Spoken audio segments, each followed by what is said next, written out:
ao professor Júlio.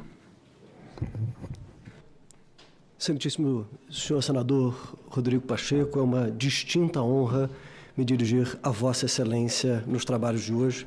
É também uma distinta honra fazê-lo em nome das indústrias do Brasil.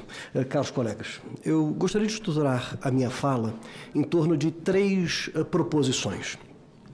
A primeira dessas proposições é uma constatação factual. A participação da indústria no PIB do Brasil diminuiu sensivelmente entre 1990 e 2025.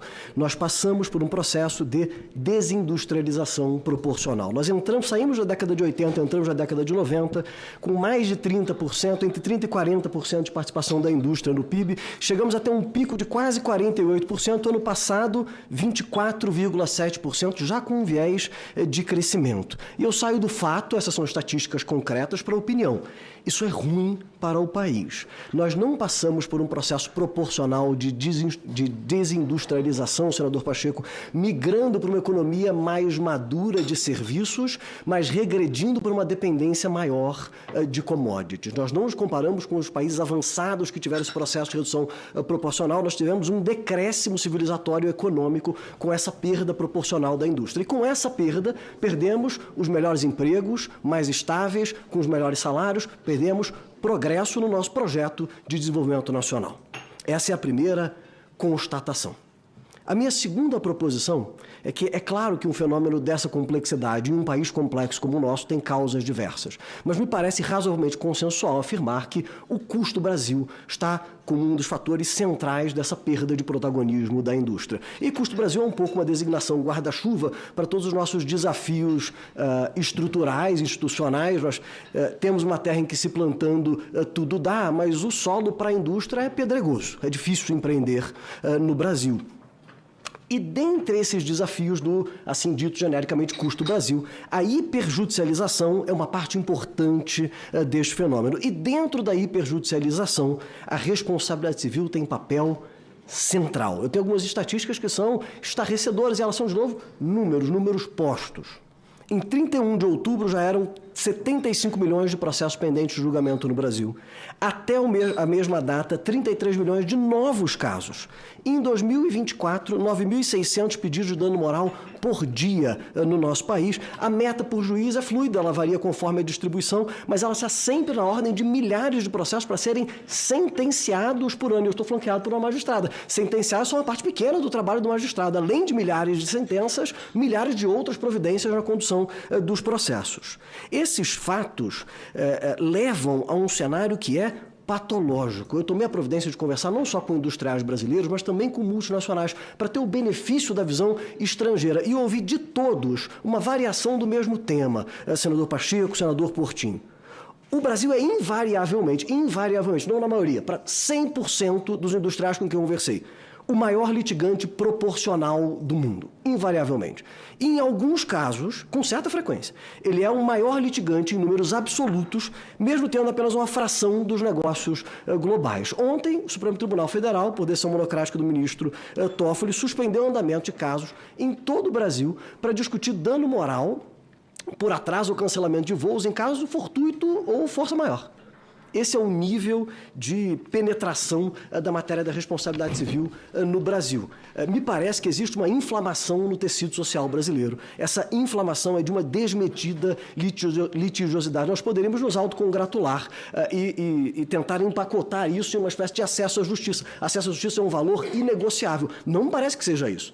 Acesso à justiça franqueará acesso aos casos que queremos ver julgados. O que parece é que há uma explosão de casos que contamina a atividade econômica do país e a nossa saúde como indústria. E do ponto de vista material, porque nós não ocupamos de processo civil, acesso à justiça, absolutamente não é matéria da minha intervenção. Do ponto de vista material, a disciplina de responsabilidade civil é permissiva demais? Ela parece sugerir esse fenômeno que é constatado de uma nociva, de uma perniciosa hiperjudicialização? E a minha resposta parece que não.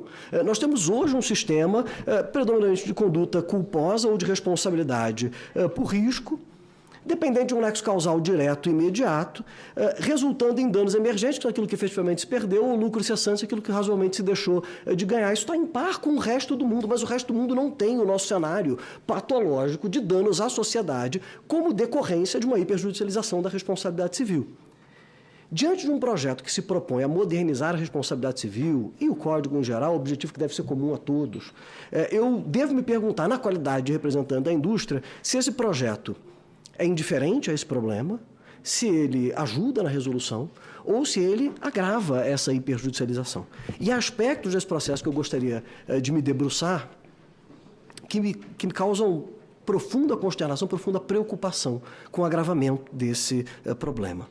Nós saímos de um cenário que acabo de descrever, de pressuposto de responsabilidade civil, para um cenário em que a conduta por atividade lícita e essencialmente não perigosa pode dar ensejo à responsabilidade, desde que haja risco especial e diferenciado. O professor Nelson fazia referência a isso agora. Eu leio essa chave interpretativa do artigo porque esse vernáculo, esse léxico não consta historicamente da nossa doutrina de jurisprudência. Eu preciso propor uma interpretação. Eu leio de maneira muito diversa. Não é apenas o risco extraordinário, porque o mesmo artigo diz: a atividade é não perigosa, a atividade é não defeituosa, ela cria um risco especial diferenciado para alguém, sendo lícita, e ela gera responsabilidade. Isso é uma ampliação dos casos de responsabilidade civil. O pleito, que hoje é ruim, passa a ser bom. O nexo de causalidade, que é direto e imediato, e haverá divergência sobre causalidade adequada, passa a ser admitido por probabilidade, não por constatação de imputação. E passa a ser admissível a partir da lente de máximas de experiência do juiz. E máximas de experiência do juiz em um país continental como o nosso, em um cenário de inflação de pleitos indenizatórios, parece um critério demasiado vago.